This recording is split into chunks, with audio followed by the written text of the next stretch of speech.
Sud Radio, c'est excellent. Judith Belair, Olivier Daudet.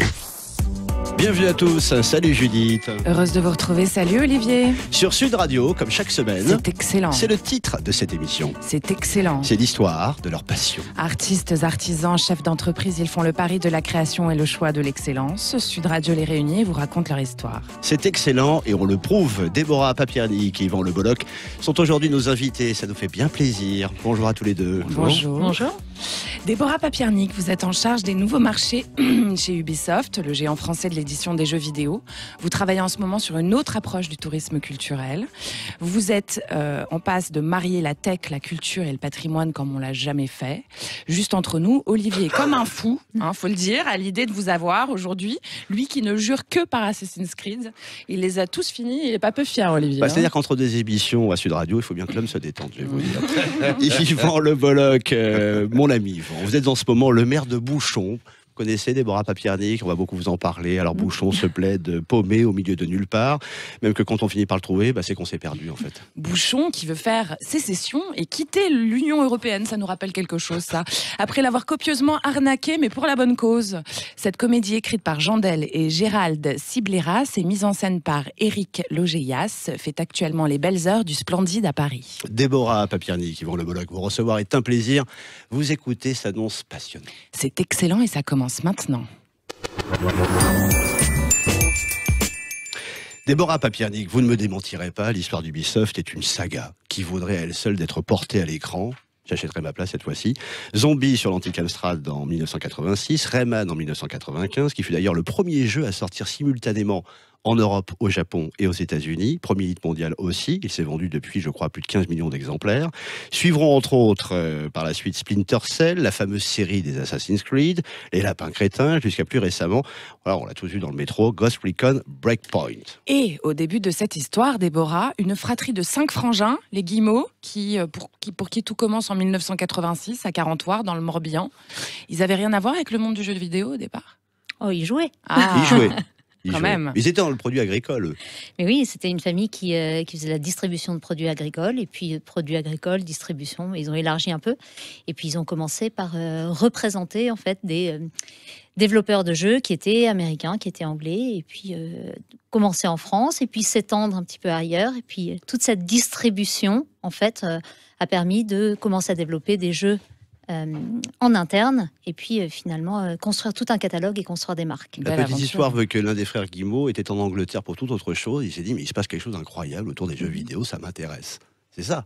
Ah oui, c'est des gens qui sont. C'est une famille de gens qui sont entreprenants, qui savent saisir les opportunités, qui savent réagir vite et qui continuent à aller de l'avant, alors que la société existe quand même depuis 1986. Et d'ailleurs, en 92, il y a le premier studio à Montreuil, en Seine-Saint-Denis, et aujourd'hui, qui est devenu d'ailleurs aujourd'hui le Siège Monde. Et ensuite, qu'est-ce qui s'est passé ? Ensuite, on a ouvert partout.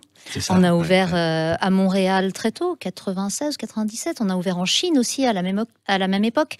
L'introduction en bourse nous a permis justement d'avoir les fonds nécessaires pour le développer des jeux vidéo. C'est des équipes qui sont aujourd'hui énormes. Alors, à l'époque, c'était un petit peu moins gros, mais aujourd'hui, pour développer un jeu, ces équipes qui montent jusqu'à 800 personnes sur des développements pour un seul jeu. Incroyable. Et sur des développements qui peuvent durer 4 ans. D'accord.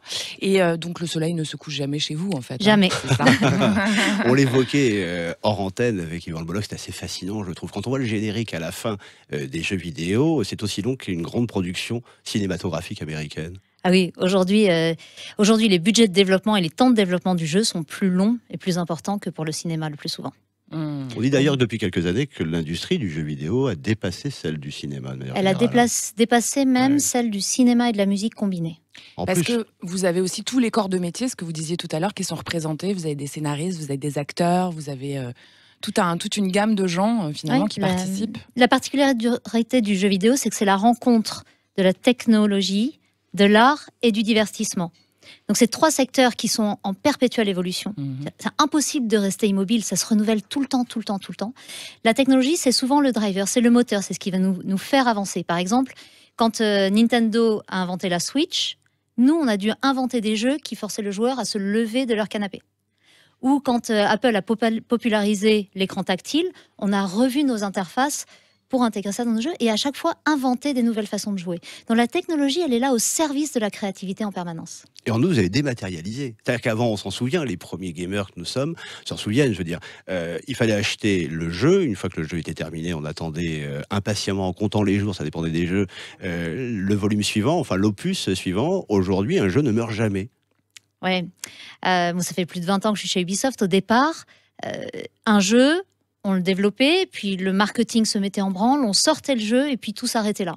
Le jeu vivait sa vie, il était en magasin, et puis très rapidement, les gens passaient à autre chose. Finalement, chaque nouvelle sortie de jeu effaçait un peu l'autre. C'est ça. Aujourd'hui, on a changé. Le jeu est considéré presque comme un service. On a le jeu de départ, mais nous, on conserve des équipes de développement sur le long terme qui vont continuer à produire du contenu additionnel, qui peut être payant ou gratuit. On continue à créer des événements en permanence et les gens se sentent faire partie d'une communauté. C'est exactement ça. Ubisoft, c'est presque un réseau social à part entière. On peut dire ça. Les gens sont extrêmement attachés aux marques de jeux et ils suivent les personnages, ils contribuent et de plus en plus, on va avoir même des contributions de la communauté des joueurs à l'intérieur des jeux. Il y a un côté, c'est Rivor un peu dans tout ça. Hein. Je sais, j'ai fait joueur bêta, moi, sur Ghost Recon. Ouais. J'ai été sélectionné pour ça. J'ai trouvé ça très bien, d'ailleurs, je voulais vous le dire. Alors, on va en reparler, évidemment, dans la deuxième partie de cette émission, mais pour dire à quel point vous ne pensez pas que jeux vidéo aujourd'hui, il y a des applications extraordinaires, ce qu'a très bien dit Judith Belair, ce mariage entre la culture, le patrimoine et les nouvelles technologies. Vous en avez fait la démonstration de façon éclatante, on y reviendra tout à l'heure, à l'occasion des dernières journées du patrimoine, à Notre-Dame, qui est le personnage central d'un des volets de la saga Assassin's Creed, c'était Unity, ça se passait pendant la Révolution française. Vous avez fait un travail extraordinaire autour de Notre-Dame. Merci. Déborah, pardon. Justement, dans la nef de Notre-Dame, etc., vous avez complètement recréé la totalité dans le détail. Comment vous travaillez dans ces cas-là ? Oui, en fait, c'est un jeu qui s'appelle Assassin's Creed Unity qui est sorti en 2014. Donc ça fait longtemps. 5 ans dans le jeu vidéo, c'est très très long. Et au moment de l'incendie, on a vu des joueurs partout dans le monde qui postaient des vidéos du jeu Assassin's Creed Unity. En fait, beaucoup de gens dans le monde ont posté leurs vidéos, leurs photos, souvenirs. Les joueurs, ils avaient des souvenirs virtuels. Et c'est dire l'émotion qu'ils ont pu vivre aussi dans le jeu pour que ça les ramène à ce jeu qui était assez ancien. Nous, on a été de notre côté extrêmement émus, extrêmement touchés de ça aussi. Et à sa sortie, le jeu avait été salué justement parce qu'on avait complètement recréé Notre-Dame. On avait recréé une 50aine de monuments, dont Notre-Dame. Notre-Dame, c'était 5000 heures de travail de graphistes, basé sur des plans, des documents d'archives, des photos et des visites sur place, parce que l'équipe était à Montréal. Ils sont venus voir sur place et ils ont recréé. Ils ont recréé la Notre-Dame de la Révolution française, mais avec des choix. Il y a des choses qui ne sont pas exactes, il y a des choix qui peuvent être considérés comme anachroniques, mais c'est des choix qu'on a fait pour des raisons d'intérêt du jeu. Par exemple, on a décidé de mettre la flèche de Viollet-le-Duc, qui est bien postérieure à la Révolution française. Aujourd'hui, on connaît tous la date de création de cette flèche. Mais on l'a fait parce que c'est aussi ça, le symbole de Notre-Dame. C'est ce qui la différencie. Et puis, il y a cette fantaisie d'aller grimper jusqu'en haut de la flèche. Voilà. Donc, on a fait un certain nombre de choix. On assume, il suffit de le dire. Et à ce moment-là, on a un bâtiment qui est incroyable. Ah, ça, je vous le confirme. Rien que pour ça, d'ailleurs. On va en reparler dans les prochaines minutes. Déborah Papiernik d'Ubisoft et Yvan Le Bolloc, maire de Bouchon, sont aujourd'hui les invités de Sud Radio. Autre histoire, encore une qu'on a eu envie de partager avec vous, celle de Dracula Technologies. Ça vous intrigue ? C'est bien normal. C'est excellent et tout de suite, c'est la Made in French Tech. Sud Radio, c'est excellent. Made in French Tech. Avec le succès croissant des objets connectés, déjà plusieurs dizaines de milliards partout dans le monde, on va se heurter très rapidement à un vrai problème, celui de leur consommation d'énergie. Oui, d'ailleurs, Dracula Technologies a eu une très bonne idée. Après 7 ans de recherche et de développement, cette start-up basée à Valence est devenue experte dans l'impression numérique de cellules photovoltaïques organiques. Il s'agit de Layer, ça veut dire Light as Your Energetic Response. Non, j'ai bossé mon anglais. Une solution basée sur une technologie de captation de lumière grâce à l'utilisation de matériaux spécifiques, secret défense, on le comprend. Le procédé mis au point par Dracula Technologies génère de l'énergie capable d'alimenter notamment des objets connectés par la lumière ambiante, naturelle, ou la lumière artificielle. Et ça, c'est une révolution. Cette technologie révolutionnaire et écologique séduit déjà les grands groupes industriels. Elle a d'ailleurs été récompensée du prix Transition énergétique il y a 2 ans lors du concours international Hello Tomorrow Global Summit. D'autant plus mérité ce prix, ça s'entend bien. D'autant plus mérité que ces petits modules photovoltaïques sont non seulement remplaçables, mais également recyclables, ce qui d'ailleurs pour l'instant n'est pas encore le cas, rappelons-le, des panneaux photovoltaïques traditionnels. Plus d'infos encore sur le site de cette start-up, draculatechnologie.com. C'est excellent, on revient dans un instant avec Déborah Papiernik d'Ubisoft et Yvan Le Bolloc. Vous êtes vraiment bien sur Sud Radio. Sud Radio, c'est excellent. Judith Belair, Olivier Daudet. Merci d'avoir choisi Sud Radio. C'est excellent. C'est le titre de cette émission. Artistes, artisans, chefs d'entreprise, ils font le pari de la création et le choix de l'excellence. C'est excellent et c'est l'histoire de leur passion. Déborah Papiernik d'Ubisoft, Yvan Le Bolloc sont aujourd'hui les invités de Sud Radio. Yvan Le Bolloc, grâce à la magie du théâtre, vous voilà devenu maire. Maire de Bouchon, un village qu'on trouve que si on se perd d'ailleurs, qui ne figure sur aucune carte, que même les satellites ont zappé totalement. Bouchon qui veut quitter l'Europe. C'est le Bouchonxit. L'Union européenne vous a pourtant beaucoup donné, mais beaucoup, mais vraiment beaucoup. Oui. Vous n'avez pas franchement abusé, franchement ? Effectivement, le maire de Bouchon est un homme en sursis. Il constate amèrement que son tout petit village est en train de se dépeupler. Et voilà quelques années qu'il escroque Bruxelles pour avoir des subventions qu'il distribue ensuite à ses amis du village pour qu'il reste. C'est ça. Mais là, les caisses sont vides et donc... il se dit voilà, il faut relancer notre collaboration avec Bruxelles et donc il va inventer une zone portuaire.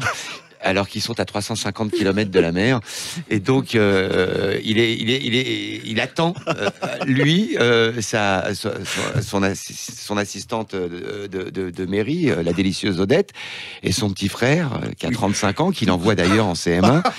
Pour éviter que l'école de Bouchon ferme, ils attendent donc la visite de cet envoyé de Bruxelles, qui va évidemment demander à voir la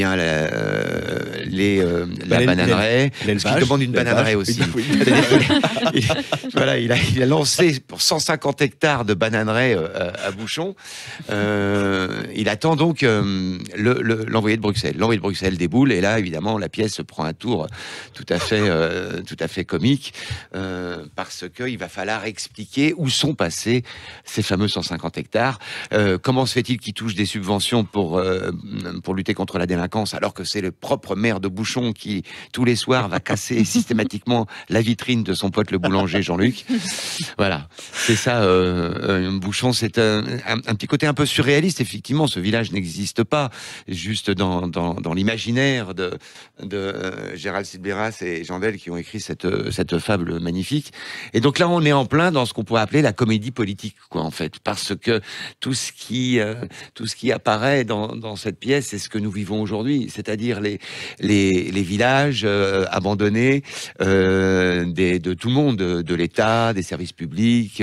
Il y a plus que les maires qui sont, je le rappelle, quand même les personnalités préférées des Français aujourd'hui, les personnalités politiques préférées des Français, sans doute à cause de la proximité. C'est tout ça qui va rejaillir jusqu'à ce que là, le maire, qui a un petit côté un peu autocrate quand même, va décider d'aller porter le fer jusqu'à Bruxelles. Donc il emmène toute son équipe, enfin son frère et son assistante de mairie, ils vont jusqu'à Bruxelles pour plaider leur cause et essayer d'obtenir leur indépendance. Et même que l'amoureux, ça va être la guerre. On vous en dit pas plus. Mais c'est une comédie absolument irrésistible. Et précisons-le, rappelons-le, lorsque Jandel et Gérald Silberas en ont eu l'idée, c'était il y a 15 ans. Donc 15 ans avant Boris Johnson, 15 ans aussi avec le mouvement des Gilets jaunes. Et cette pièce le raconte, effectivement. Je voudrais qu'on y revienne assez rapidement, mais c'est la France des territoires désertés, oubliés par le pouvoir dont il est question. Parce que ce maire, évidemment, c'est surréaliste. Il est admirable, en même temps il se bat, mais c'est la réalité de beaucoup d'autres maires aujourd'hui, ça. Oui, on part effectivement de faits réels. On a beaucoup parlé des maires il n'y a pas très longtemps parce que quelques-uns ont été agressés, d'ailleurs.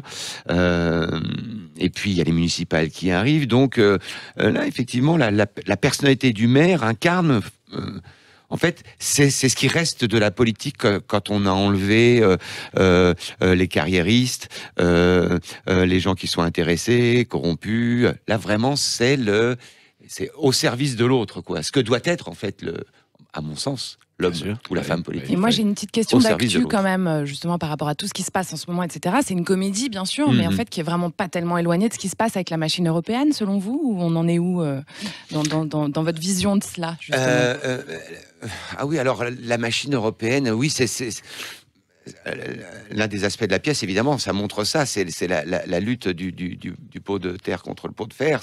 C'est vraiment ce petit village qui va à Bruxelles pour faire en sorte qu'il continue à les alimenter au niveau subvention. Et en même temps, comme Bruxelles a dit, bah non, là, il n'y a pas plus de bananeraies que de soleil à midi en Bretagne, on vous enlève les subventions. Et donc, à Bruxelles, on dit, bon, bah, ok, alors on demande notre indépendance. C'est ça. Bon, enfin, votre indépendance, vous n'êtes pas sérieux, vous êtes combien dans le village?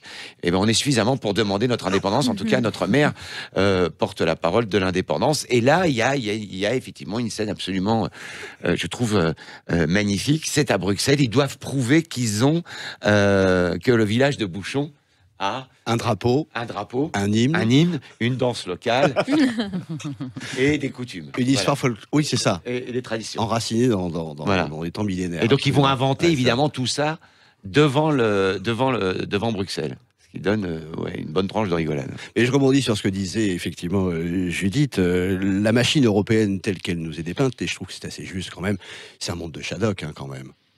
Oui, on est chez les Shadok là. Oui, alors après il y a le petit côté un peu démago qui voudrait que on pense que voilà, Bruxelles c'est quand même loin de nous, que ça nous coûte la peau des couilles du roi Fad et qu'on n'en voit pas immédiatement les retombées. Moi je dirais que l'Europe est indispensable, évidemment aujourd'hui économiquement, d'un point de vue stratégique, tu t'affrontes aux États-Unis, à la Russie, à la Chine. Il faut que l'Europe soit puissante et il faut que l'Europe soit surtout digne. C'est ça en fait, parce que le départ de base, c'est quand même une utopie. Qui finalement s'est réalisée, mais avec tous les problèmes qui vont avec. C'est-à-dire que, est-ce que ça fonctionne vraiment tout ça selon vous? Non. Voilà, quand on pense que on a l'impression qu'ils voient les problèmes arriver. Et ils se disent, bon, alors, on verra ça demain. Et puis le lendemain, on verra ça la semaine prochaine. Enfin, on sait très bien que les guerres qui sont provoquées dans en Afrique subsaharienne, etc., la Syrie, hein, ça va amener, et plus le réchauffement climatique, ça va amener de toute façon des réfugiés, des gens qu'il va falloir accueillir. Avant de développer économiquement et politiquement une alternative dans leur propre pays, il va y en avoir des bateaux, il va y en avoir des réfugiés qui vont venir. Un jour, j'étais en Afrique et je parlais avec un vieux sage, il me disait, aussi haut les murs seront, on passera de toute façon par-dessus. De toute façon, quand vous pensez qu'aujourd'hui, il y a des réfugiés qui tombent du ciel, des réfugiés qui montent dans des trains d'atterrissage, pour ensuite tomber à côté d'Israël ou d'Orly. Et ça, on a l'impression que Bruxelles, quand il y a des bateaux qui arrivent, c'est « Oula, pas chez moi ». Voyez plutôt en Italie, parce que, bon, en Italie, géographiquement, ce sont les premiers.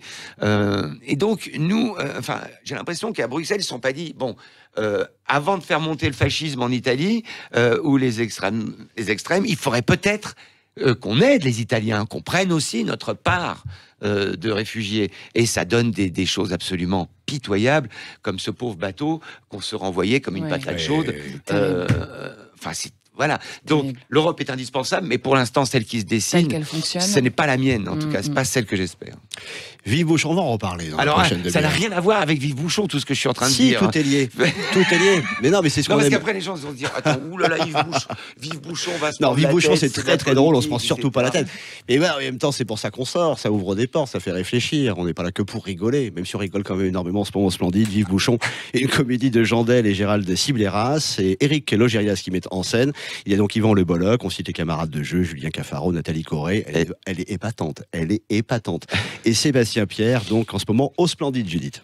Si vous nous rejoignez sur Sud Radio, c'est excellent. Et tout de suite, c'est l'art et la manière de Valérie Solvy. Valérie, aujourd'hui, vous allez nous parler de Eva Jospin. Oh vous avez un petit instru. C'est bien, ça habille, ça fait chaleureux. Tout l'habille, un rien l'habille, Valérie Solvy. Non, ça va, c'est bon. Aujourd'hui, je vais donc vous parler d'Eva Jospin. Eva Jospin est une artiste, c'est aussi une amie.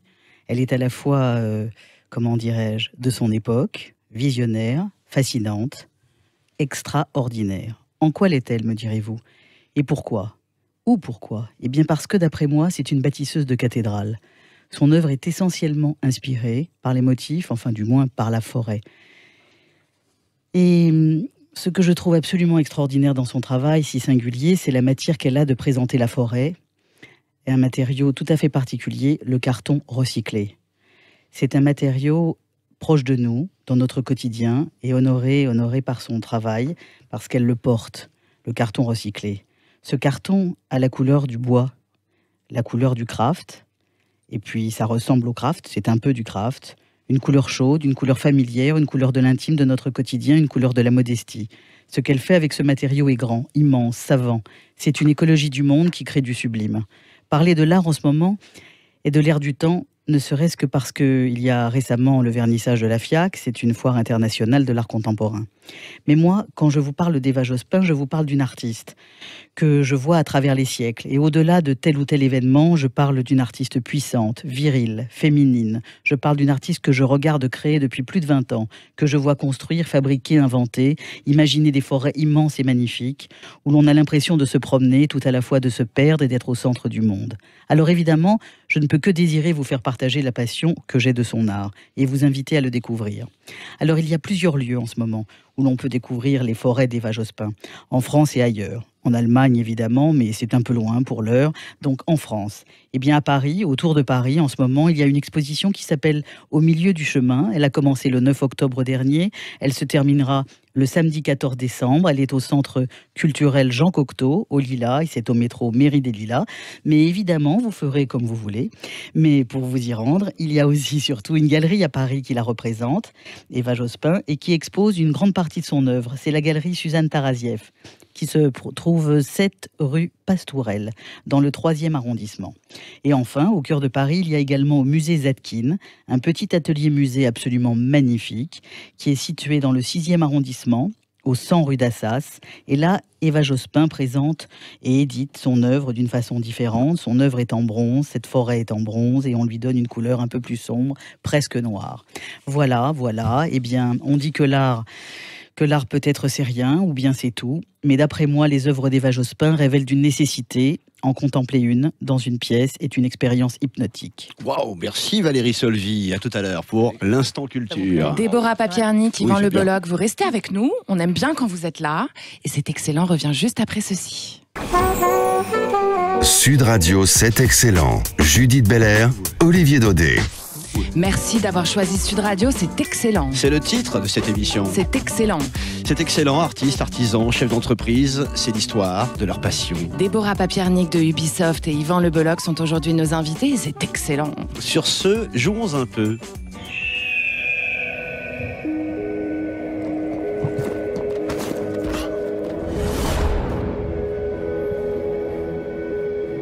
La révolution est un jeu de pouvoir.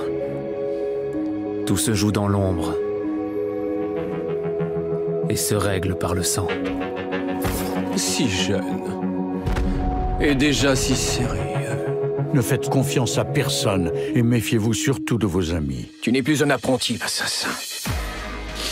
On se fera au Cinoche quand même, c'est extraordinaire. Court extrait de la bande-annonce de Unity, on en parlait tout à l'heure si vous nous rejoignez. Évidemment, vous êtes les bienvenus d'un des épisodes d'Assassin's Creed, un jeu Ubisoft, un jeu made in France. L'histoire se déroulait, rappelons-le, pendant la Révolution française, Judith. Déborah Papiernik, vous avez bluffé tout le monde avec cette reconstitution de Notre-Dame de Paris, au point où elle devient le personnage central de l'histoire. Et lors des dernières journées du patrimoine, je voudrais qu'on y revienne, parce qu'on l'a un peu évoqué, mais je voudrais qu'on se mette à la place de celles et ceux qui, justement, ont répondu à votre invitation de s'immerger dans cette incroyable réalité virtuelle. On ne sait plus tellement si c'est virtuel. Qu'est-ce que vous avez proposé exactement pour ces journées du patrimoine? Après l'incendie de Notre-Dame, quand on a vu à quel point les joueurs rendaient hommage à la cathédrale en postant des vidéos du jeu, où effectivement Notre-Dame est le personnage central du jeu, un peu comme il l'est dans le roman de Victor Hugo. Exactement. Donc là, c'est le bâtiment de Notre-Dame. Mon équipe en fait a repris ce bâtiment, le modèle 3D qui avait été développé par des graphistes. On a importé ça dans un moteur qui fonctionne avec des casques de réalité virtuelle et on a créé une immersion dans Notre-Dame. On a créé une immersion où vous mettez simplement le casque sur la tête et là, vous pouvez faire quelques pas dans une zone d'à peu près 10 mètres carrés. Vous pouvez marcher à l'intérieur de Notre-Dame. Également à l'extérieur de Notre-Dame, on a déterminé une dizaine de points de vue dont certains étaient inaccessibles au public, même au moment où elle était ouverte. Et puis, vous vous baladez, vous voyez les orgues, vous êtes sur les balcons, vous pouvez vous approcher. On a envie de toucher la pierre tellement la reconstitution est fidèle. Et on termine la visite par un tour en montgolfière où on a en plus la chance d'avoir la reconstitution du Paris de la Révolution française. Donc on n'est pas seulement dans un modèle 3D isolé, mais on est vraiment dans un modèle de Notre-Dame qui est mise en contexte au milieu d'un Paris vivant. Et que vous en dit les gens? Ah, tout le monde était bluffé. Pour moi qui suis néophyte, vraiment, j'y connais rien aux jeux vidéo, la manière dont vous en parlez me donne envie d'aller voir. C'est-à-dire qu'évidemment, si on parle de patrimoine, si on parle de création de liens entre la tech, le patrimoine, etc., ça donne envie. Est-ce que c'est vraiment ça que vous cherchez à faire aussi, ça aller toucher des nouveaux publics pour toujours continuer à créer ce lien entre des gens qui finalement ne sont pas forcément non plus initiés à cet univers-là? Oui, on a de plus en plus de joueurs. Ça, c'est une donnée. Enfin, c'est clairement, le jeu est de plus en plus varié, riche, accessible. Mais en même temps, il y a des gens qui ont pas envie de jouer pour l'instant, qui n'ont pas toujours les équipements chez eux. Il y a des gens qui n'ont pas envie de prendre une manette de jeu dans les mains, et je les comprends. Moi, je travaille dans le jeu vidéo et je joue pas. Mais non. Je joue pas. Mais j'adore ces univers et j'adore cette industrie et le dynamisme qu'elle procure. Et puis les gens que je rencontre dans cette industrie qui sont incroyables par la variété des métiers. Et moi, mon activité, elle est justement d'aller prendre soit les marques, soit les expertises, soit les éléments qu'on a pu développer pour nos jeux et de les mettre à la portée d'un public encore plus large par d'autres expériences. La réalité virtuelle, c'est un objet très technologique. Peu de gens, finalement, sont équipés chez eux parce qu'aujourd'hui, les casques sont encore chers. Les casques les plus performants sont reliés à des PC qui sont des PC avec des grosses cartes graphiques, c'est pas évident. Et puis, il faut de la place chez soi pour le faire. Là, on peut faire des choses en plus dans des lieux. Donc, ça peut se faire dans des salles, ça peut se faire dans des lieux de culture aussi. On l'a fait aussi l'année dernière à l'Institut du monde arabe sur une autre exposition. Et dans des lieux, on peut venir et avoir des expériences où, justement, on va avoir ces 10 mètres carrés qu'on n'a pas obligatoirement en chez immersion soi. totale, du coup. Et on a fait une expérience sans manette. Il n'y a pas besoin de contrôle, on n'a pas besoin de regarder où est le X, où est le A, comment je vais me déplacer. C'est complètement intuitif, puisque la seule chose qu'on demande aux gens, c'est de se déplacer naturellement, de marcher dans une scène. Et j'ai envie de dire, à vous écouter, c'est assez vertigineux qu'on n'est qu'au premier temps. Comment est-ce que vous envisagez maintenant de dialoguer demain avec le patrimoine, avec la culture? Notre-Dame, c'est une expérience incroyable, ce que vous avez fait à l'Institut du monde arabe, j'ai oublié d'en parler, mais effectivement, c'est bien de le souligner. Mais là, ce sont des ébauches encore. On est encore loin de ce que vous pouvez proposer. Aujourd'hui, c'est vrai qu'on a des discussions avec énormément d'institutions culturelles, à la fois en France et à l'étranger. Des institutions culturelles qui ont besoin de renouveler la médiation. On voit même le succès des expositions immersives. Donc, il y a énormément de choses qu'on va pouvoir faire avec la réalité virtuelle et avec l'interactivité au global et avec la tech au global, qui peut être, de la même façon qu'elle est au service du divertissement dans le jeu, elle peut être au service de la culture pour la rendre accessible à des publics très larges. Parfois, ça va être juste un échantillon quelque part. Des choses comme l'Atelier des Lumières, par exemple, qui ont présenté Klimt. Finalement, tout le monde a été voir Klimt. Oui. Les gens qui vont dans les musées et les gens qui vont pas dans les musées. Et en fait, parce que ça donne un côté ludique justement à ceux qui sont pas habitués. Ça donne c'est envie. extrêmement facile d'accès. Ouais, et on vit une expérience. En fait, on se rend compte aussi que les gens sont de plus en plus à la recherche d'expériences. En fait, les gens, la techno, on pense que ça force les gens à rester chez eux. Mais au contraire, en fait, ça peut les rapprocher. Il y a énormément de choses qui peuvent se passer dans des lieux pour que les gens se rencontrent et vivent des expériences ensemble. Après, à chacun de dire j'étais à l'expo Atelier des Lumières Klimt. Ça m'a plu, j'aimerais en savoir plus. Hop, il y a une rétrospective et là, je vais aller voir la rétrospective avec les vrais tableaux. C'est assez bluffant, hein, tout ça. Qu'est-ce qui fait l'excellence d'une maison d'édition comme Ubisoft? Rappelons-le, hein, c'est français, Ubisoft. Des studios partout dans le monde, effectivement, studios sur le continent nord-américain, au Canada, juste après Montreuil. Et qu'est-ce qui aujourd'hui fait justement l'excellence de la French Touch en manière plus générale dans ce domaine? Je pense qu'il y a une recherche sur le contenu. Oui. En fait, on n'est pas là juste pour amuser les gens, mais on est aussi là pour enrichir leur vie, dans le sens où, d'abord dans le jeu, il y a plein de bénéfices au jeu. Ça, c'est au jeu, quelle que soit la forme du jeu, on sait que c'est des choses qui permettent de donner confiance en soi, de favoriser des relations sociales. Il y a des avantages de ce type-là. Mais il y a aussi en termes de contenu, la recherche historique, par exemple, qui est faite quand on développe un jeu comme Assassin's Creed, est énorme. On se documente, on parle avec des universitaires, on a nous-mêmes des historiens maison, et on arrive à recréer des civilisations, à redonner vie à des civilisations disparues. On l'a fait avec la Grèce, avec l'Égypte. On va même un cran plus loin maintenant, puisque ces mondes qu'on a créés, par exemple, pour Assassin's Creed Origins, qui est sur l'Égypte de Ptolémée, ou Assassin's Creed Odyssey sur les guerres du Péloponnèse, on a recréé ces mondes, avec les pyramides, avec l'acropole, ça. Ça, c'est pour les besoins du jeu. On en a fait un mode éducatif, qui là, c'est le mode Discovery, qui là est accessible aux joueurs. Les gens qui ont le jeu peuvent accéder à ce mode, mais qui est accessible séparément aux non-joueurs. Les contrôles sont extrêmement simples, il y a juste une ligne à suivre et on est comme dans un musée à ciel ouvert. On a en plus enrichi tout ce mode avec des images qui viennent du Louvre ou d'ailleurs et des tours guidés qui sont développés avec des historiens. On va arrêter de sécher l'école avec vous. On va y retourner. On fait justement des tests avec des écoles. C'était vraiment une demande des profs d'histoire. Et là, on a des tests qui sont prévus très bientôt dans des académies. Dites-moi, avec tout ce qu'on vient de se dire, le jeu aujourd'hui, est-ce qu'il a vraiment l'image qu'il mérite? Est-ce que c'est véhiculé comme vous avez envie? Est-ce que vous trouvez que ça touche la population qu'il mérite de toucher? Alors, je dirais que ça commence. Moi, j'ai vu un énorme changement. Il y a 20 ans, quand je travaillais dans le jeu vidéo, les gens me regardaient en me disant « mais pourquoi ?» Aujourd'hui, ils ont plutôt des étincelles dans les yeux, même les gens qui ne jouent pas. Parce que les images sont belles, sont accessibles. Je pense qu'il y a beaucoup de gens qui ne savent pas encore tout ce qu'il y a derrière un jeu et toute la puissance en termes de contenu aussi. Le fait qu'on soit acteur dans un jeu change tout aussi. Quand on est acteur, on s'intéresse encore plus au contenu. Et finalement, quand on est acteur dans un jeu sur l'Égypte ou sur la Grèce, obligatoirement, on apprend plus que quand on lit une histoire ou on regarde un documentaire. Question qui est étroitement liée sur l'aspect plus économique. La création, la production d'un jeu vidéo mobilise aujourd'hui combien de personnes, Déborah Papiernik? Aujourd'hui, un très gros jeu du style d'Assassin's Creed, c'est à peu près 800 personnes dans le monde. Alors en général, c'est pas 800 personnes au même endroit. On va avoir peut-être 200 ou 300 personnes à Montréal et puis plein de studios partout dans le monde qui vont travailler. Donc effectivement, on travaille 24 heures sur 24 pour développer ces jeux-là sur une durée d'à peu près 4 ans. Développer un jeu aujourd'hui, ça coûte à peu près 100 à 150 millions. Et combien ça rapporte ? Ça rapporte à peu près 20%. Les chiffres officiels d'Ubisoft, parce que c'est une société cotée. Bien sûr. Oui, absolument. Ouais. Le chiffre d'affaires est assez conséquent pour Ubisoft. On est à 2 milliards de chiffre d'affaires à peu près. Ouais, c'est énorme. Oui. Autre entreprise, autre talent, Sud Radio, c'est la stratégie de la semaine. Sud Radio, c'est excellent. Le talent.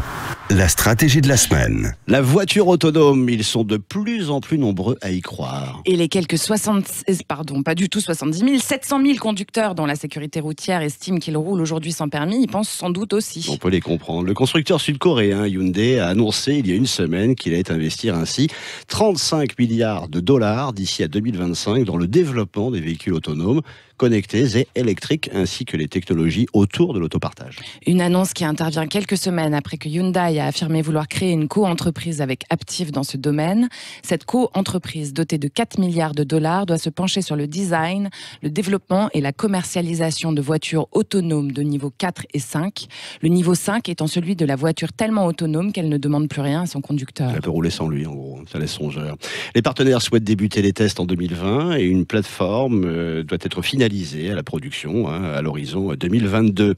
Déborah, Yvan, vous avez tous les deux vos points, tous vos points? Ouais. Oh, il l'a dit doucement. Hein. Non, je roule en moto, donc je fais attention. Voilà. Donc quand tu roules en moto, tu fais aussi attention pour les autres, ceux qui respectent pas la priorité à droite, qui peuvent brûler un feu, qui peuvent déboîter sans mettre le clignotant. Donc oui, non. De ce côté-là, je fais attention. Oui, moi j'ai tous mes points. Parce D'accord. que la voiture est pleine Vous êtes souvent, une bonne donc je fais élève. attention. Voiture autonome, rapidement, ça pourrait vous tenter, ça? Moi, j'ai travaillé avec Renault sur la voiture autonome. Mais vous avez travaillé partout. Mais oui, moi, je travaille partout sauf dans le jeu vidéo. On avait développé une expérience en réalité virtuelle pour un prototype de voiture autonome pour Renault. D'accord. C'est l'avenir, ça. Mais ceci dit, on se forme à la conduite maintenant de cette façon-là aussi. Mais on hein. est déjà dans le futur, Ah, en bien fait. sûr, hein. ouais. Ouais. Mais enfin, moi, je vais demander à un processeur ou de prendre le cerceau. Moi, j'aime bien. J'aime bien quand même. Je suis d'accord. Ouais, moi, c'est les années 60, 70. J'aime bien. Enfin, tu vois, le V8, tout ça. Voilà, c'est des choses un peu nostalgiques, des beaux moteurs. Qui pollue, mais Voilà. c'est pas grave, ça fait un joli bruit. Ah non, mais c'est après, il faut les mettre au gaz, au C'est GPL. Voilà. Au charbon. Non, au gaz, gaz, franchement. au gaz, moi, au moi, gaz, au gaz. voilà, j'ai quelques voitures au gaz. D'accord. Bah écoutez, ça doit être ça la nouvelle technologie. Sud Radio, c'est excellent et on revient dans un instant. Sud Radio, c'est excellent. Judith Belair, Olivier Daudet. Merci d'avoir choisi Sud Radio. C'est excellent. C'est le titre de cette émission. Artistes, artisans, chefs d'entreprise, ils font le pari de la création et le choix de l'excellence. C'est excellent, c'est l'histoire de leur passion. Déborah Papiernik de Ubisoft et Yvan Le Bolloc sont aujourd'hui les invités de Sud Radio. Vous dites Sud et moi je dis musique.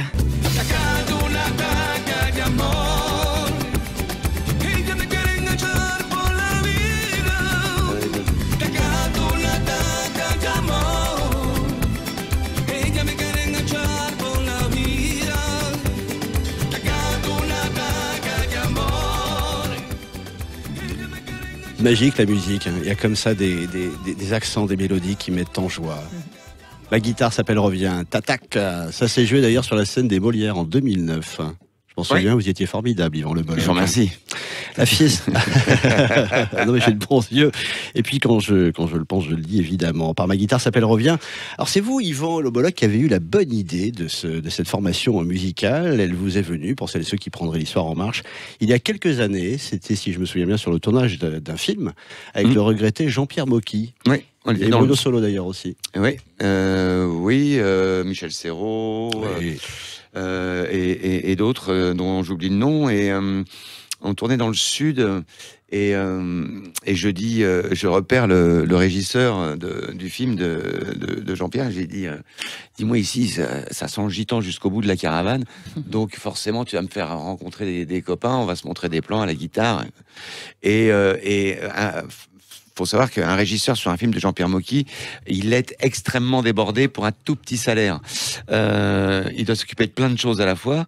Déjà calmer Jean-Pierre Mocky, parce que Jean-Pierre Mocky, c'était moteur. La caméra n'est pas sortie de la voiture. Je m'en fous, moteur, ça tourne. C'est exactement Et donc le régisseur qui était ultra cool, il me dit à la fin du tournage, voilà, je t'ai arrangé une petite émission de radio. Il va y avoir des tanges qui vont venir. Vous allez pouvoir jouer de la guitare. Et voilà. Et donc, ça s'est passé exactement comme ça, mais après, la soirée s'est prolongée. La soirée s'est prolongée, c'est-à-dire que les gitans m'ont poussé dans une grosse Mercedes qui sentait très fort la chaîne en or et l'eau de Cologne. Et ils m'ont dit, voilà, on t'emmène ce soir, on va te faire la tournée. Et j'ai dit, quelle tournée? On va s'occuper de toi, mon copain. Et là, voilà, on était partis dans la Mercos et on a roulé vers la mer pour voir le soleil se lever. C'était chouette. Tout le monde était de bonne humeur, on avait les papiers de la voiture. Franchement, on était très contents. Et c'est comme ça que l'aventure a commencé. Je me suis retrouvé dans un camping à jouer Joby Joba. Après du camping, on est passé à la pizzeria chez Gino. Là, on a fait Bamboléo. Et j'ai appelé ma femme, j'ai dit, voilà, prends le camping-car, descends, on va finir l'été avec les gitans dans le sud. Et puis l'aventure a commencé comme ça. Voilà. Et vous n'êtes pas quitté depuis. Hein. Voilà. Donc je dis bin bigout, bon profit à tous mes copains qui m'écoutent dans le sud, tous les Catalans. Ils sont où là? Les gitans catalans. Là, tu vas les trouver à Béziers, tu vas les trouver, mais partout où le vent les emportera, partout. Tu peux aussi les trouver. Hier, on m'a dit qu'on en avait vu en Nouvelle-Zélande. Ils sont partout les gitans. Tu sais, depuis qu'ils sont partis du nord de l'Inde, où au XIe siècle. Il y a une légende formidable qui dit, vous savez pourquoi les Gitans sont un peuple errant? C'est parce que il y a des mauvaises langues qui racontent qu'ils auraient volé le 3e clou de la crucifixion. Et donc maintenant, ils sont poursuivis par un clou incandescent, ce qui les oblige à voyager éternellement. Ils ont du vent aux semelles, en tout cas. Ouais, du vent dans les cheveux, des sourires au coin des lèvres, et ils prennent soin de leurs vieux, et en cela, ils sont absolument exemplaires. Nouvel album pour Ma guitare s'appelle revient. Oui, oui. Le nouvel album s'appelle Esperanza. Et il est évidemment sublime. Il y a une reprise très surprenante que je vous ferai découvrir sur Sud, évidemment. Vous serez les premiers à la voir. Et ça va sortir vers le mois de février. Ah, faudra revenir. Voilà. Mais elle a fait le tour du monde, cette musique. Oui, comme la musique, c'est, paraît-il, avec l'humour, le moyen le plus immédiat et le plus efficace d'échanger avec un humain, quand bien même il ne partage pas ta langue. Voilà, la musique, c'est comment on relie les hommes entre eux. C'est un langage universel, et j'ai cette chance de pouvoir partager, la rumba flamenca, ce patrimoine. C'est peut-être la seule fierté qui reste au peuple gitan, avec Christophe Détinger, le boxeur. Je suis très très fier de partager ça avec eux. On change un peu de sujet, Yvan Le Bolloc. On l'évoquait tout à l'heure, que ce soit au micro de Sud Radio, comme sur d'autres plateaux d'ailleurs. Vous avez dit comprendre le mouvement des Gilets jaunes. Et vous n'avez pas non plus manqué de dénoncer les violences policières à leur encontre. Vous trouvez qu'elle va comment, notre France ? Il y a des choses qui m'effraient. Quand je pense qu'il y a un polémiste qui a été condamné 2 fois pour injures racistes qui passe sur une télévision, oui. Que des pompiers se font taper par des CRS alors qu'ils sont tous fonctionnaires, alors que quand il y a un accident sur la route, ils travaillent ensemble. Main dans la main. Je suis vraiment effrayé. Alors le mal, il ne vient pas de celui qui le porte, mais en revanche, il reste parce que ceux qui le subissent n'ont pas réagi à temps. Et ça, vous vous souvenez de l'histoire? Quand ils sont venus chercher le juif, je n'ai pas bougé parce que je n'étais pas juif. Quand ils sont venus chercher le syndicaliste, je n'ai pas réagi parce que je n'étais pas syndicaliste. Et quand ils sont venus me chercher moi, il n'y avait plus personne pour me défendre. Et d'ailleurs, on va changer un petit peu de sujet, un peu de légèreté, etc. Yvan Le Bolloc et Déborah Papiernik, vous avez le temps de sortir, vous avez des choses à nous conseiller peut-être? J'ai vu 2 expos. Attendez, on va y aller justement. J'attendais votre consentement. Vous savez, oui, voilà. C'est excellent, c'est le moment où on sort. Sud Radio, c'est excellent. L'instant culture. Je vous ai coupé dans votre élan, Déborah Papiernik, qu'à cela ne tienne. Vous avez vu 2 expositions. J'ai vu 2 expos on partage ça avec les auditeurs. Oui. Ouais, incroyable cette semaine, j'ai adoré. L'une, c'est l'expo Le Gréco au Grand Palais, qui est d'une modernité incroyable. Et donc il a pu choquer, je suppose, à l'époque, ça fait quasiment 500 ans, mais très très moderne, magnifique. Et l'autre, c'est l'expo Vampire à la Cinémathèque. Et la Cinémathèque, c'est un lieu qui n'est pas très très connu, qui est connu vraiment des amoureux du cinéma, mais peut-être pas du grand public. Et cette expo, elle est incroyable parce qu'elle repart des vampires du début, donc les pièces de théâtre, les romans, et puis les débuts du cinéma, avec les vieux trucages du début du cinéma, pour aller jusqu'à des choses extrêmement modernes comme Buffy et les autres séries, ou l'utilisation des vampires dans la mode ou dans la pub, etc. Donc, je trouve que le premier des vampires au cinéma, le plus beau, c'est celui de Murnau. Le Nosferatu. Qu'est-ce que vous en pensez? Et on voit les extraits dans l'expo. Tu veux que je te dise? Quand j'étais gamin, je devais avoir 4-5 ans, et mes parents, j'habitais en banlieue parisienne, et mes parents, ils allaient boire des coups dans l'immeuble avec des collègues, et ils laissaient la télé allumée pour faire une petite ambiance au cas où on se réveillerait dans la nuit. Et moi, je me lève un moment pour aller pisser, tu vois. Et donc, je dis, tiens, papa et maman, ils doivent être en train de regarder la télé. Donc, je vais vers la salle à manger, et là, j'ai cette image qui me restera gravée toute ma vie, du vampire de Murnau, avec les griffes comme ça, sur le bateau. Et là, mon pote, mais je suis retourné directement au lit. J'ai pas fait, je crois que j'ai pissé au lit. J'ai pas fait le détour par la toilette. Yvan, très rapidement, une bonne prescription. Moi, c'est l'album de mon copain Nénine Garcia, qui est un formidable musicien, un jazz manouche. Son album sort aujourd'hui, il s'appelle Héritage, et dedans il y a Thomas Dutronc, Liane Folly, Yvan Le Bolloc, Stéphane Sanseverino et Ma Pomme, et c'est un très bel album. Voilà, donc si vous aimez le jazz, si vous aimez le jazz manouche, précipitez-vous sur Héritage. Je prends un grand merci à tous les deux, Déborah Papiernik, Yvan Le Bolloc, d'être passé par les studios de Sud Radio. Merci Valérie Solbien, grand merci. À la semaine prochaine. Autres invités, autres histoires de création. C'est excellent, on revient très vite évidemment. D'ici là, plein de belles choses à vous, passionnantes, excellentes. Et merci surtout de rester fidèles à Sud Radio. C'est excellent.